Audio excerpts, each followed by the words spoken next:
quand on a subventionné l'installation du photovoltaïque en France, on a subventionné un déséquilibre commercial, pas d'emploi en France et une hausse des émissions de CO2, donc on a tout faux. Et vous avez dit pôle renouvelable, attention Ce que je dis pour les renouvelables, c'est qu'elles ne se valent pas toutes. Mettre des poêles à bois dans les maisons de campagne après les avoir isolées, excellente idée. Énergie renouvelable. Mettre des chauffe-eau solaires pour faire de l'eau chaude, excellente idée. Énergie renouvelable. Mettre des panneaux photovoltaïques partout dans le pays, c'est une idée complètement idiote.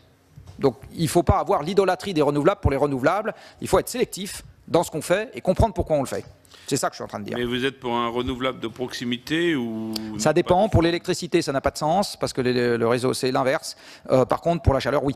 Le temps de retour sur carbone d'un panneau fabriqué en Chine avec de l'électricité au charbon chinoise est de l'ordre de 30 ans, ce qui est supérieur à la durée de vie du panneau. Vous pouvez reprendre ça Il faut 30 ans de fonctionnement d'un panneau fabriqué en Chine pour équilibrer son carbone de fabrication en évitant de l'électricité française. Donc quand on a subventionné l'installation du photovoltaïque en France, on a subventionné un déséquilibre commercial, pas d'emploi en France et une hausse des émissions de CO2, donc on a tout faux. Et un déséquilibre des finances publiques. Tout faux, sur toute la ligne. Et je suis écolo. Je suis soucieux de préserver un monde stable pour mes enfants. C'est ça, hein, pour moi, la définition de l'écologie. C'est préserver un environnement stable dans lequel mes enfants pourront mener une vie à peu près sympathique.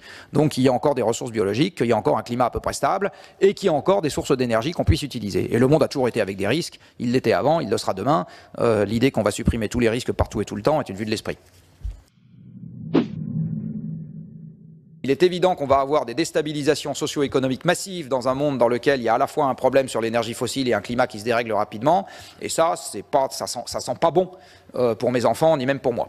Hein. Donc je préfère de très loin vivre avec le risque maîtrisé existant, mais qu'on connaît à peu près d'une centrale nucléaire, plutôt que le risque totalement non maîtrisé d'un monde qui devient violent, dictatorial et guerrier, parce qu'il n'y a pas assez de pétrole et que le climat se met à faire n'importe quoi. Et pour avoir bien creusé le sujet depuis 5 ans, je pense que malheureusement la deuxième éventualité est loin d'être une vue de l'esprit.